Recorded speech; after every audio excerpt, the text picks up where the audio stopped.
Si la Liga 1 del 2023 fuese una película, lo que ocurrió con los derechos de transmisión sería el equivalente a esos interminables bloqueos de comerciales, solo que en este caso se llevaron consigo los 15 minutos iniciales de la película.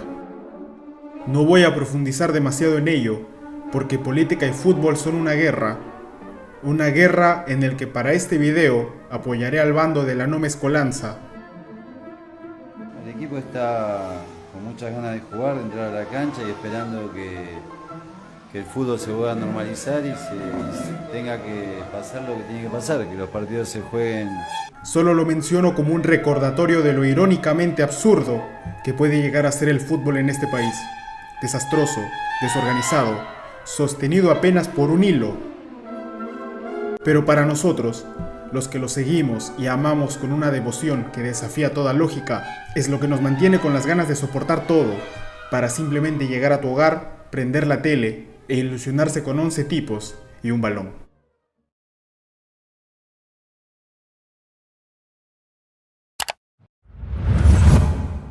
La liga para nosotros comenzaría por la fecha 3, sin público, recordándonos a una época que es mejor olvidar.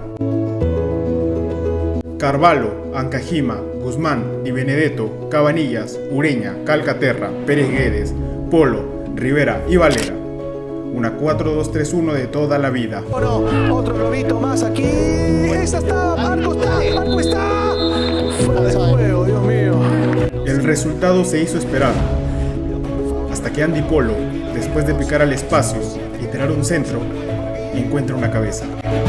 ¡Ah! ¡Te lo dije! ¡Gol!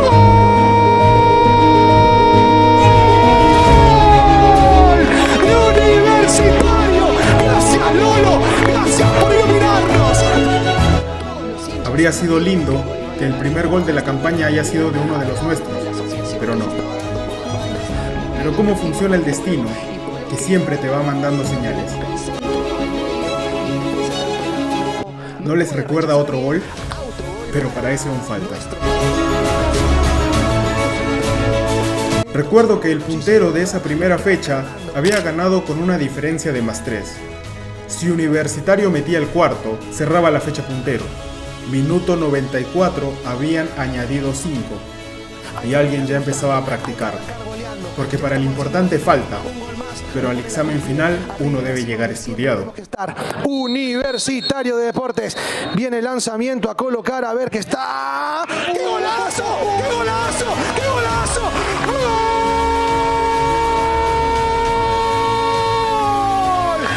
Universitario de Deportes. Un 4-0 que no necesariamente era sinónimo de algo, pero nada más bonito que las 4G para empezar una campaña, ¿no? Atención que la U es puntero del campeonato. Así allá lo que pase, nadie nos va a alcanzar en esta primera jornada.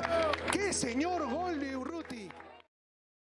No importa si eres de los supersticiosos o de los escépticos, si crees en la mufa o no, hay una frase que todos los que hemos visto este deporte conocemos: goles que no haces, goles que te hacen.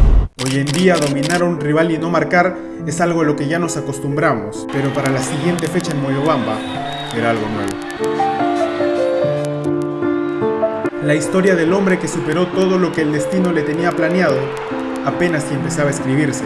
Por el momento, solo estábamos expectantes a lo que podía hacer el recién perdonado.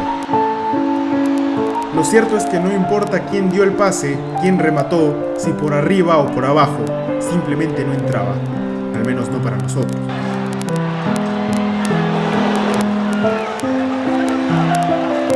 La chapa de jerarquía aún no haría aparición.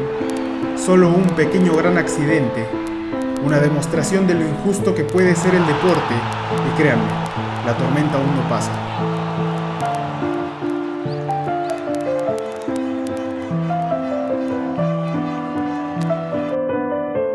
¡Aplauso al goleador! El falso monarca caminaba con una soberbia tranquila, seguro de que nada ni nadie podía torcerle el rumbo. Ni siquiera perder 3 puntos por walkover le alteró el pulso. Quiero que confíen, que acrediten en este grupo.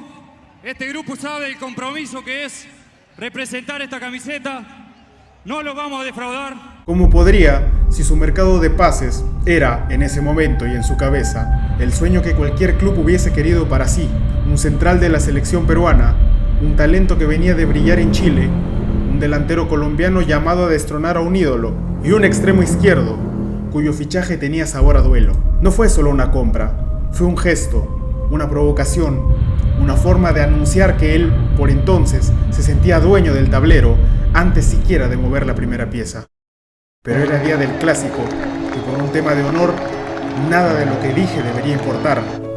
Ya habíamos arruinado una fiesta que tenían planeada celebrar, tomando en cuenta su favoritismo. Pero ya ni eso importaba. Nada importa cuando llega un clásico. Cómo vienes, cómo te irá después.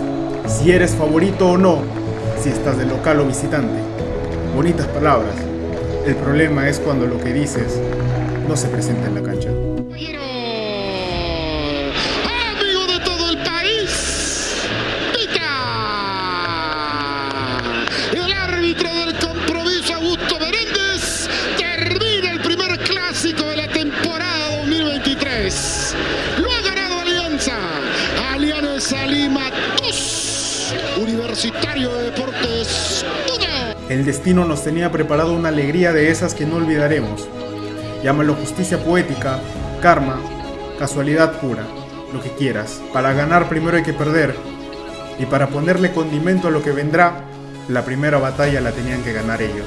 Y perdóname si lo que ves ahora te molesta, imagínate lo que me dolió a mí. Justo ese día mi viejo cumplía años, y aún así nos tocó cargar con la derrota. Calma, viejo. La batalla se perdió, pero la guerra no. Pero ya van 2 derrotas seguidas, una donde merecíamos ganar, pero la pelota no entró, y el clásico. Uno por simple sentido de karma, creería que lo peor que podía pasar, ya pasó, ¿no? La velocidad de Oliva, y aquí la tiene Oliva y lo persigue Cabanillas, y aquí sigue Oliva, bien, Cabanillas retrocediendo. Bien. El balón le va a quedar a Leiner Escalante. Bien Given que lo estorba. Zúcar, le pega Zúcar. ¡Golazo!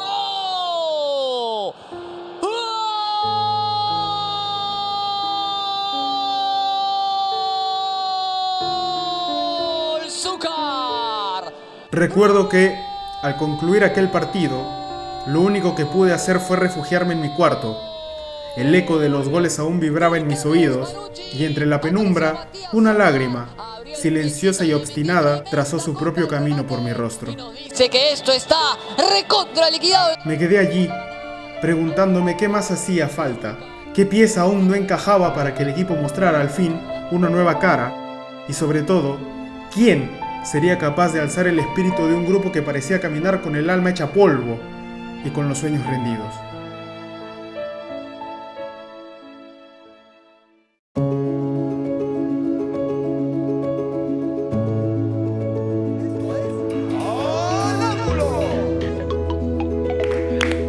Claro que sí, profe. Lo mejor para lo que... Solo una cosa, nada, para la gente de la U, quiero aprovechar para despedirme también, que siempre me ha apoyado, me ha hecho sentir muy bien en todo momento, así que perdón por no conseguir el objetivo y gracias. Carlos Companucci dejó el cargo, se marchó con la convicción, en su momento tal vez ingenua, de que tenía un plantel sólido, pero que no supo cómo conducirlo, y así empezó la búsqueda de un nuevo entrenador. El 23 de octubre del 2022, Nacional de Uruguay venció 2-0 a Danubio. Aquel Danubio era dirigido por un tal Jorge Fossati, el mismo que los había devuelto a primera y los había llevado hasta la Copa Sudamericana. Pero el fútbol es un juego sin memoria. Pese a todo eso, la directiva decidió que no continuaría. ¿Cuánto te aprecio, Danubio?, diría cualquier crema que se acaba de enterar de esto. Mientras tanto, de nuestro lado, la situación era crítica. El fixture no perdonaba, los 2 próximos rivales eran Melgar y Cienciano, y este último era el partido, el rival a vencer, el que definiría si entrábamos o no a la fase de grupos de la Copa Sudamericana. Había que actuar rápido, casi a contrarreloj. Pero para eso falta, porque primero toca Melgar.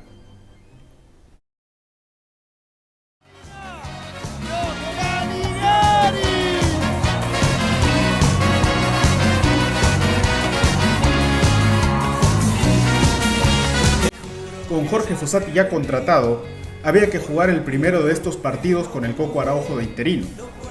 En un partido que nadie sabe cómo, simplemente se puso lo que se pensaba era lo mejor hasta ese momento, y se jugó a ganar, a nada más que eso. No hubo táctica pulida ni dominio sostenido, mucho menos posesión elegante.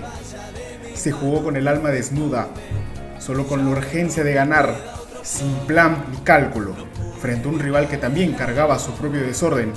Y fue allí, en medio de ese caos sincero, donde sin saberlo comenzó todo. Cuidado, busca Universitario, Urruti.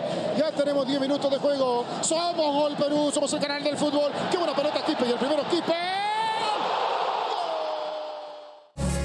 Vos sos esa simple razón por la que volví a sonreír, por la que levanto la vista y veo lindo el cielo aunque esté todo gris. Vos sos esa linda razón porque siempre quiero volver para agradecerte, porque lo que ayer me dolía hoy dejó de doler, me dejó de doler.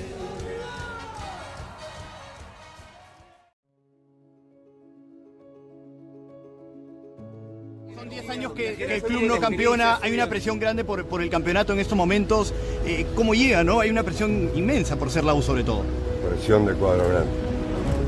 Está acostumbrado a eso, profe. Está acostumbrado a esas cosas, a las presiones. El cuadro grande no puede pensar en otra cosa. El maestro, ante todo, debe tener fe en sí mismo. Solo así puede encender la fe en los demás. No sé si, cuando Ferrari y Barreto decidieron traerlo, comprendían la profundidad de su convicción, esa terquedad casi sagrada con la que defiende su forma de jugar. No sé si imaginaron siquiera que sus jugadores serían capaces de asimilar y ejecutar su sistema con una precisión casi poética. La verdad, ahora ya ni me importa. Solo sé que el 9 de marzo del 2023 vi algo distinto. Y que no te engañen las alineaciones que hoy aparecen en internet de aquel partido. Jorge Fossati impuso su terca pero solemne línea de 3 desde el día 1. Desde ese momento creí en su idea. Y creo que no fui el único. Ese día muchos vimos algo diferente. Asociaciones que fluían, dominio que hacía años no se sentía, una defensa firme como un juramento y un mediocampo que no permitía respirar al rival. Pero más importante aún que mi creencia, o la de cualquiera, fue la de ellos. Los jugadores, desde el primer minuto, le mostraron al maestro algo que no se puede fingir: apoyo, entrega y sobre todo fe.